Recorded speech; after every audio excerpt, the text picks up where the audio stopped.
back to Broncos and Parts Garage. My name's Chris. On today's episode, we're going to be going over the steps to remove your hardtop, and then we're going to go over how to replace your tamper-resistant bolts with some hardened hex head bolts that make it a lot easier to remove. So let's get started. Observant subscribers can tell I've switched Broncos. This is my 1996 emerald green Bronco Eddie Bauer with a tan interior. What you want to do now is locate all 12 of these push pins. There's 6 alongside of this long hockey stick shaped piece that covers up the inner rail of your topper. We're going to remove these. I use a mechanical type pin remover. You can use a standard pin remover like this. I just prefer this one, or whatever one works. I'll put a link in the description below to give you an idea where you can get these. I usually start by needling this lifting tab underneath each side of the push pin. These are very brittle. They're probably going to crack. You can either replace them or you can just use black push pins or paint the black push pins. I know LMC sells a fantastic paint that matches this trim. So let's get these out. So I've got it under there. I'll squeeze this. It'll either crack or it'll pop out.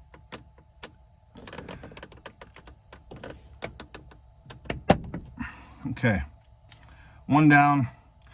They're usually only good for 1 or 2 uses, maybe only 1, but we'll see what happens. Got the second one out, and just repeat this process all the way down the side. There'll be 4 more on each side. Out of the 6 that were removed, 3 of them cracked apart. Again, they sit in the sun all day. They're dry, they're brittle, they're 25, 26 years old. They're going to crack. They can be replaced. Next, you're going to gently grab the trim, slide it out, and pull it slightly down a little bit to clear your overhead trim pieces and slide it out. After the long trim piece is removed, it's going to expose 3 of these 30mm T40 tamper resistant bolts. They also hold down the trim clips that hold your trim in place.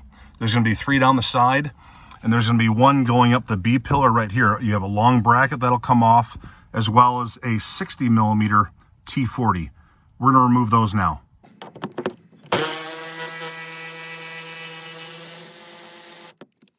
Take your time removing this trim piece and bolt, as this washer will be stuck underneath this gasket material if it's never been removed before.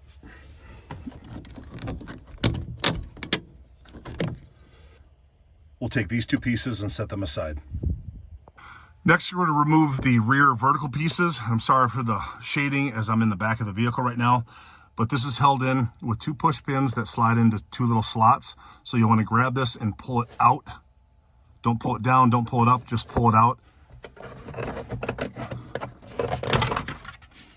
You can see right there, there's the 2 slots. And if I can zoom in here, you can see the 2 pins. There's one right there and one right there. Your next step will be exposing the tamper-resistant bolts that hold the topper to the roof of your truck. You'll need to get a number 2 Phillips screwdriver, remove this Phillips screw, and the center one. These 2 are separate pieces.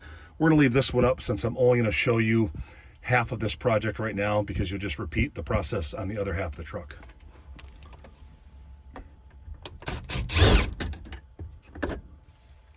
You want to set this aside and don't lose your hardware.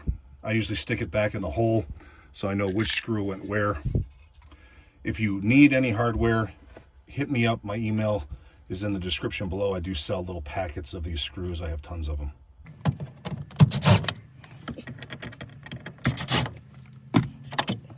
As you can see, there's a tamper resistant T40 bolt there that's 60mm long, and there's a second one right there. We're going to get those out right now.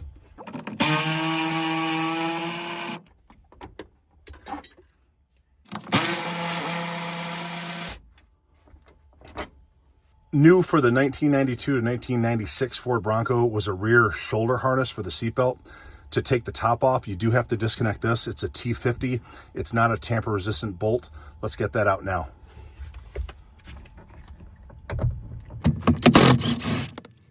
The second to last step before removing the top would be removing these 10 T40 30mm bolts. There's 5 down each side. Because of corrosion, because of those flimsy extruded U-bolts that are under 3 of these bolts on each side, and the fact that the window trim or the gasket kind of gets in the way of using a tool directly straight down. You might have to use a swivel. I haven't had good luck with these. I usually have to cut at least one of them off each truck I've ever parted out or taken the top off.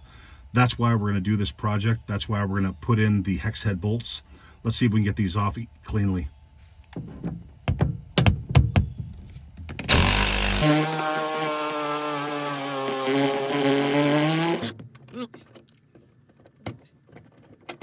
Okay, I've got one of them off. This is a Michigan truck. You could see some corrosion. I'm sure in the drier climates where they don't use salt, this probably isn't that big of a deal, but in Michigan, these are a nightmare, especially the rear bolts, which we'll do next because of the angle of the topper.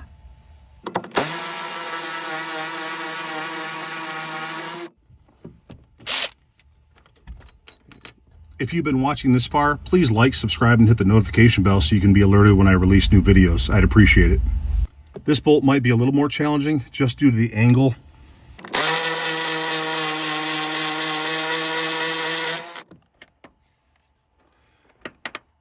And I chewed up a little bit of it, but these actually came out fairly well. I've not had this kind of success before, so I'm really happy it worked out in this video. Let's get the rest of these out.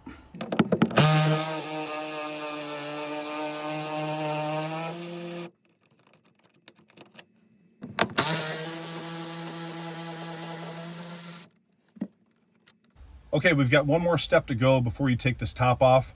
Obviously, you need to repeat this exact process on the other side. Just take your time. Again, it's old, brittle plastic. I can't emphasize that enough in any of my videos. These came out very easy, and I hope you have the same success. Usually these Rust Belt or Michigan trucks where we use a lot of salt, these are usually corroded like crazy and become part of that bed rail. We've got to back them out, cut them off, or grind them off. So this is fantastic, and I hope it works out for you too. Let's get to that last step now. So if you are going to be removing your top in its entirety, you've already removed these pins, you've already pulled off this trim piece. The next thing you'll do is remove the rear vertical piece, and you'll slide it this way like you did the other piece. There's the two clips, you'll slide this way. Right behind this is your third brake light harness right down here. You got to make sure that you disconnect your third brake light harness before you take your topper off. And when you do take your topper off, it's a matter of getting your back in here, try not to mess up your headliner, push up a little bit in the back to break the seal, then have someone push up in the front of the top, and then get a couple people, lift up and slide off.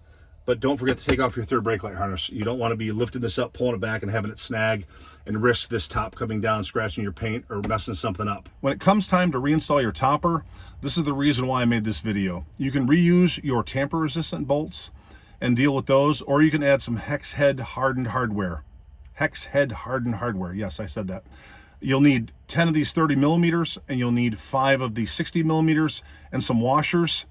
I got these from a local hardware store. It was pretty inexpensive, and they'd be a heck of a lot easier removing next time if there is any corrosion. As I said in that earlier snippet, you want to use some anti-seize or some oil. You want to protect these threads. If you have any of the extruded U-bolts that are wore out, go to your local hardware store and replace them. Let's get these installed. Now remember, you've probably either taken your top off or you've removed all of the bolts and you've shifted around the top on the bed rail a little bit. So if they don't line up, you might need a little bit of jockeying or moving these around to get the holes to line up. This one right here, it's starting to thread, but it's not. So I'm gonna put a little pressure on the cap outwards and make sure I can start threading this. Now that I've got it started, we'll finish up, thread the other ones in. We're not going to crank these down tight until you have the entire 15 bolt set installed, or in our case, just half installed. Once we get them all in, then we'll tighten them up.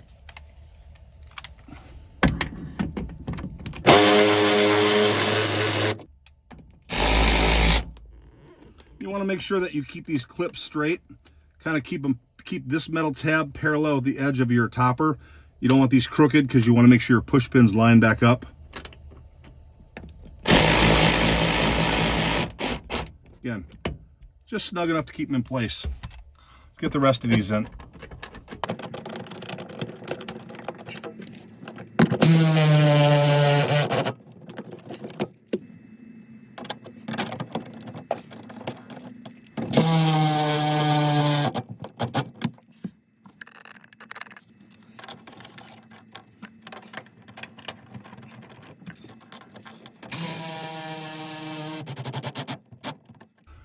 Next, we're going to install the B-pillar trim, and you got to remember that part of this lip was underneath that rubber seal.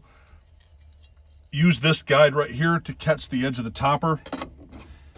Line up the hole and kind of give it a push, and you'll rebed this bracket a little bit underneath that seal. Finger tight. Grab your socket.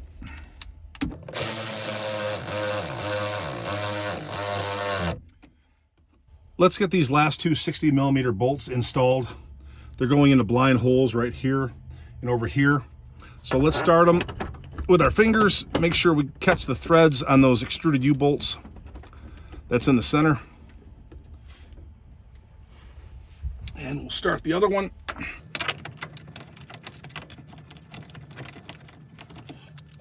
We're going to grab our ratchet and we're going to tighten these down. This is going to draw the top to the seal. So we're going to start here and tighten these and then work our way back to the back corner.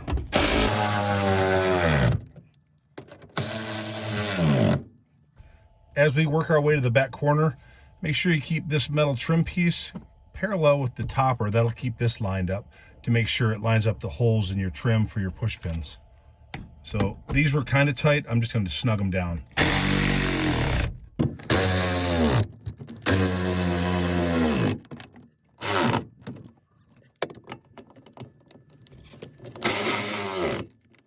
When it comes time to reassemble your rear vertical pieces, it may look daunting. Clips hidden back here. There's two of them, there's two slots. I'll try to do it without getting my face in front of the camera, but it is pretty simple, and I'm basically doing it blind. But I'll line up this top one. I'll line up the second one. And it's a matter of just clipping it in just like that. It is very simple. Your long trim piece will go over that. The next step will be putting in the long hockey stick shaped piece. It's a simple matter of getting it in place, making sure the lip is kind of underneath that seal, lining up this back hole. Once that back hole's lined up, all the other holes should line up. My pins are a little messed up, so I'm actually just going to put one in the back here, and I'm going to put one a little further up here to hold my trim in place until I get more pins. These can be yanked out of old Ford F-150s at junkyards. I also sell them. I just don't have any tan ones right now.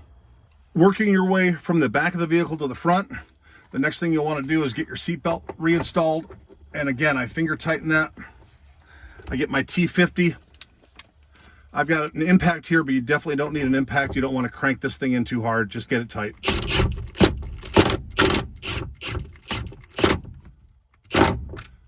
Go. And it's got a pivot in there. It's got a washer to allow it to pivot. So we've got that installed now. Reinstalling your roof to topper trim will be your next step. You'll need 2 screws for this piece.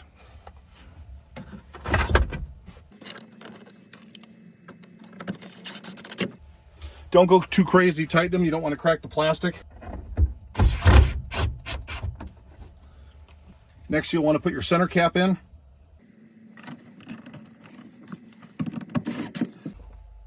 The last thing you need to do now is make sure you reconnect your third brake light harness. It's behind this trim piece. I've showed you how to remove it. I've showed you how to reinstall it. Just don't forget to plug that in. It's a real simple connector. It's located right near the bottom. Other than that, you're all set. Thanks for watching the video this far. I know it seems like a monumental task removing these toppers, but it really isn't. I've given you all the tips you need to get it off. Remember to disconnect and reconnect your third brake light cable. It's a simple plug down in this corner, the driver's side corner. I'll put a link in the description below for the tools I use to remove those trim pins. Again, they're gonna break, they're old. You can probably buy some black ones or maybe even tan ones on Amazon for different types of vehicles. They don't have to be for Broncos as long as they come close to the color you need. Or you can buy black pins, spray paint them spray paint them with LMC paint to match your interior. It is pretty simple. It also gives you a good chance to get in there and check corrosion. When I do the other side, I'll probably back out those bolts, put some anti-seize or some fluid film or some type of oil on them to protect the threads. Because I'm in Michigan, it's gonna get salty, it's gonna get rusty. So I hope this helps. Please like, subscribe, and if you have any comments, put them in the comment section below. Whether you liked what I did or you hate what I did, let me know. Thanks.